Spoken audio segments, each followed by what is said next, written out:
સુરતના લિંબાયત મીઠી ખાડી વિસ્તારમાં પાડોશીએ પાડોશીની કરપીણ હત્યા કરી. પ્રેમ પ્રકરણમાં યુવકની હત્યા થઈ હોવાનું પ્રાથમિક તારણ માનવામાં આવી રહ્યું છે. પોલીસ કમિશનર વગરના સુરત શહેરમાં બેફામ બનેલા માથાભારે લુખ્ખા તત્વોનો શિકાર નિર્દોષ લોકો બની રહ્યા છે. શહેરમાં એક પછી એક હત્યા, લૂંટ, છેડતી અને બળાત્કાર જેવા ગંભીર ગુનાઓ સામાન્ય થઈ ગયા હોય તેમ લાગે છે. એક બાજુ સુરત પોલીસ ગુનેગારને બાણમાં લેવા કડક કાર્યવાહીની સાથે સતત પેટ્રોલિંગ કરતી હોય છે, છતાં પોલીસની નિષ્ક્રિયતાના કારણે લુખ્ખા ટપોરીઓ માથું ઉંચકી રહ્યા છે. ત્યાં ગત મોડી સાંજે લિંબાયત વિસ્તારમાં સરજાહેર યુવકની હત્યા કરી દેતા સમગ્ર વિસ્તારમાં ડરનો માહોલ સર્જાયો હતો. સમયસર પોલીસ આવી જતા ગુનેગાર ફરાર થયા હોવાનું જાણવા મળ્યું હતું. પોલીસ પાસેથી મળતી માહિતી મુજબ લિંબાયત કમરુનગર પાસે ગઈકાલે મોડી સાંજે પાડોશીએ પાડોશીની હત્યા કરી નાખી હતી.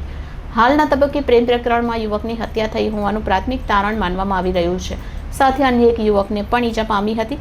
ઝઘડામાં ગંભીર રીતે ઘાયલ થયેલા શહેબાઝ નામના યુવકનું ઘટના સ્થળ પર જ મોત થયું હતું. આ અંગે લિંબાયત પોલીસે હત્યાનો ગુનો નોંધી આરોપીને પકડવા તજવીજ હાથ ધરી છે. सोयाब खान असलम खान लिम्बायत। क्या घटना हुई थी, क्या हादसा हुआ? हम रोजा खोलते बैठे हुए थे घर पे, रोजा था सबका, हम रोजा खोलते बैठे हुए थे। रोजा खोलने के बाद हम नमाज को गए, नमाज पढ़ के आए तो हम घर में जो थोड़ा बहुत काम होता है साड़ी का वो करते बैठे हुए थे। बाद में बोले मैं आ रहा हूँ, बाहर गया तो क्या मालूम क्या हुआ, एक आवाज आई बाहर से क्या झगड़े हुए, तो हम बाहर भागे देखने के लिए। उससे में दो लड़के मेरे भाई को मार रहे थे, वो लड़के और कोई नहीं, मेरे घर के सामने वाले समीर और अरमीन। हम जब तक अपर पहुंचे लोग दोनों भाई भाग चुके थे, वहां से मेरे भाई को बहुत ज्यादा लगा हुआ। कितने बजे की घटना है? ये रोजा खोलने के जस्ट समझो ना आप 7:40 के लगभग की बात है ये। क्या जूनी अदावत थी कुछ? वो पता नहीं अपने कुछ अंदर की बात, पर जाता कि अपना नॉलेज है, इन लोग का पैसों का मसला था। मेरे भाई पैसा मांग रहा था, लोग ने पैसे लिए थे भाई से।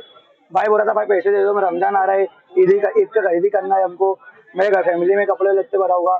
तो लोग ने सीधा मना कर, हमको पैसा नहीं देना। छोकरी की मैटर की बात आ रही है, ये छोकरी का मैटर दूर दूर की बात नहीं है। वो छोकरी का मैटर क्यों करेगा, उसको की जरूरत है क्या? उसकी बातचीत तो पक्की हो चुकी है ऑलरेडी। क्या नाम है आपके भाई का और कितनी उम्र है? मेरे भाई की नाम है शहबाज खान असलम खान, उसकी उम्र 23 साल है।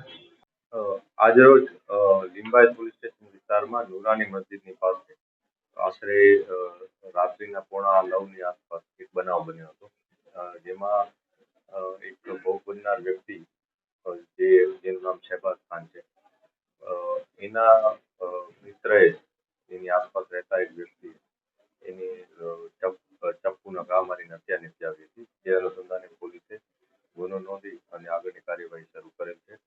આ સમગ્ર બનાવમાં અત્યારે પ્રાથમિક વિગત જે પોલીસને મળી છે એ મુજબ જે ભોગ બનનાર છે એને એના સાથે નજીકમાં રહેતા એક વ્યક્તિએ ચપ્પુના ઘા માર્યા છે. એ ચપ્પુના ઘા મારવા પાછળ એમના કંઈક પ્રેમ સંબંધ, બહેન સાથે પ્રેમ સંબંધ છે એવો વહેમ રાખીને એને ઘા મારી દીધા હતા. અને એની સાથે બેઠેલા અન્ય વ્યક્તિને પણ એ લોકોએ એને ચપ્પુના ઘા માર્યા હતા. જે અનુસંધાને પોલીસે આ બધી બાબતો આવરી લઈ અને ગુનો નોંધ્યો છે. આરોપીની